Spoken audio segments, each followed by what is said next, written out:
Hello everyone, this is Orhan. In this video I'm going to show you how to download stock prices from a publicly available resource, which is Yahoo, and then how to draw charts in Excel. We first go to finance.yahoo.com, and then on the search toolbar I'm going to use AAPL, which is Apple. I'm going to use Apple stock, so click on Apple, and then you will see this window. From here you need to click historical data. And from historical data, you have a couple of alternatives. The first one is about the time period here. The second one is about the type of the price you are interested in. Our case is historical prices. And the third one is frequency. So I'm all fine with these choices. I'm all fine with these options. So the time period should be last 1 year. Historical prices daily. So I don't need to do any changes. But if you want to change anything here, don't forget to click apply, otherwise you always end up with the default choices. Once you are done, click download. So you are going to have the Apple stock prices in an Excel sheet. Click and open the file. We are basically done with the downloading process. However, there are a couple of things that we need to be careful or we need to adjust. The first one is it automatically downloads 6 columns.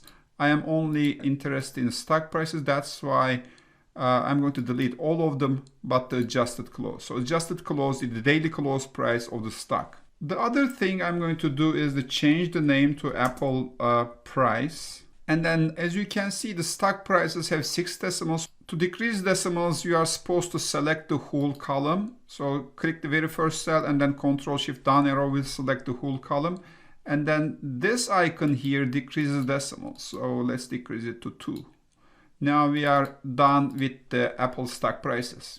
In order to draw a chart, you are supposed to select the stock prices and the dates together. To do this, select the first row of date and Apple price, and then using Ctrl-Shift down arrow, you can easily select the whole column. Once you select the date and prices, go to Insert. From Insert, click this one, Insert Line or Area Chart.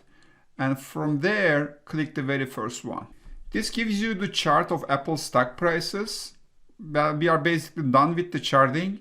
The only thing you might want to do is play with the settings of the chart. The first one is change the chart title to Apple stock prices. You might play with the color of the graph. For example, if you want to change the color of the line, you can right click on it. And then from there, format data series. So there are tons of options that you can play. The first one is the color of the chart. So you can click here and change the color to red, for example. You can change the shape of the line from here. So it's dashed, but we are not interested in it. The other thing is you might want to play with the axes. So when you right click on the axes, you would have other options. You can change the minimum from 0 to, for example, 40. So like just the chart shifts a little. Or you can play with the units, you can change the decimals, and you can also change the dates from here. Once you click the format axis, you can change the date. Instead of number of months, you might want to see the names of the months. So this is all about it. You can find the raw version of the data below the video and you can play with it. And this concludes our video. I hope you enjoyed the video and hope to see you in the next videos.